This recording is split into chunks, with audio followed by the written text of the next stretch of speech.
I'd like to begin this morning by supplementing our reading from Scripture by reading more or less from the 8th chapter of the first book of Samuel. When Samuel became old, he made his sons judges over Israel. Yet his sons did not follow his ways, but turned aside after gain.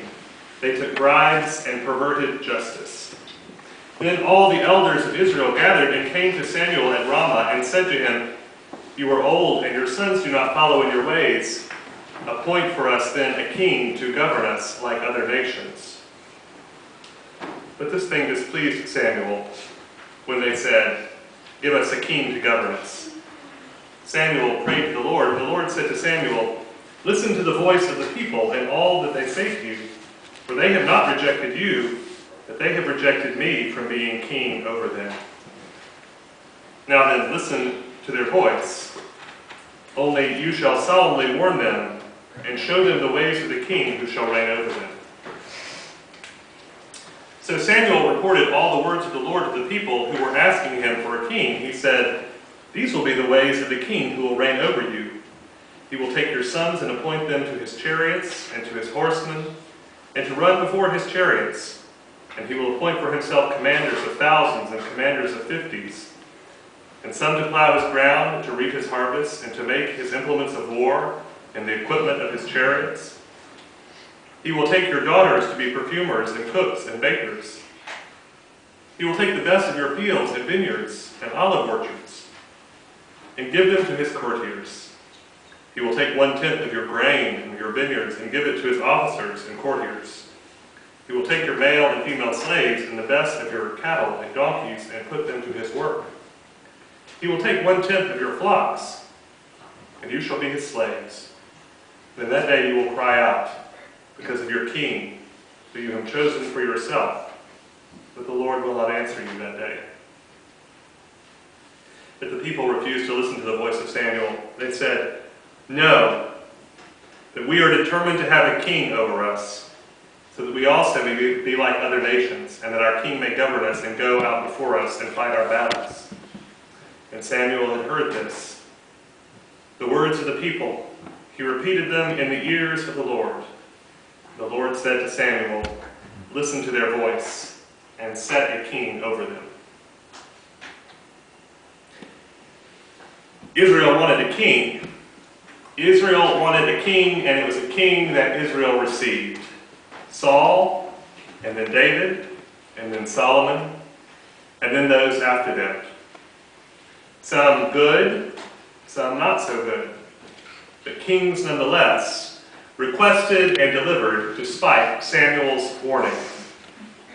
And so through the ages, we have encountered them, these kings, some greedy and despotic, some old and jolly, some malevolent warlords, some benevolent simpletons, some young, manipulated by advisors, some crazy, tormented by their own demons. Our own not-so-distant experience with kings is a story of rejection at the cost of taxation without representation. "No more kings," was the cry as the tea boxes hit Boston Harbor just over 200 years ago. And yet today we celebrate the feast of Christ the King. On this last Sunday after Pentecost, we celebrate Christ coming in the form of a style of leader that we have had a checkered history with at best, and as a country seem to be opposed to completely at worst. But then what do we really celebrate on this day?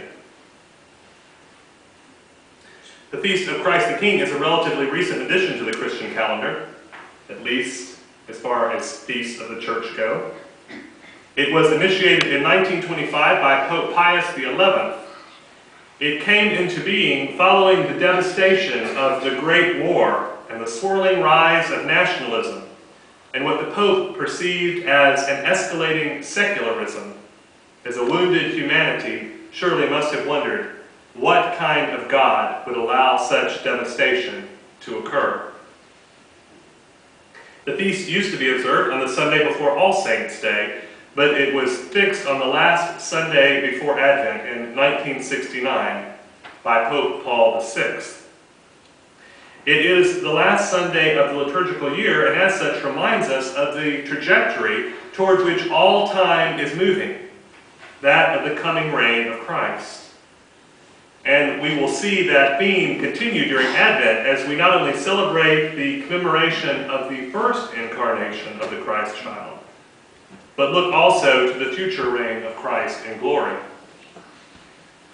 But have you ever asked, why a king?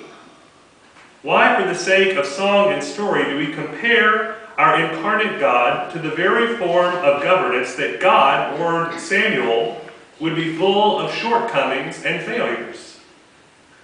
Why do we celebrate Christ as king, and yet at the same time in our political arena despise the very idea of this type of ruler? Kingship itself is antithetical to the whole American experiment. Well, there is certainly biblical precedence. The prophets foretold of a coming king who would reign in glory. The gospel writers give us ascriptions of king both in terms of celebration of Christ's presence and in the terms of Jesus' very death warrant as well, as we heard in the story today. And other New Testament writers, such as Timothy and the writer of Revelation, point to Christ as the one who will be the glorious King of the ages.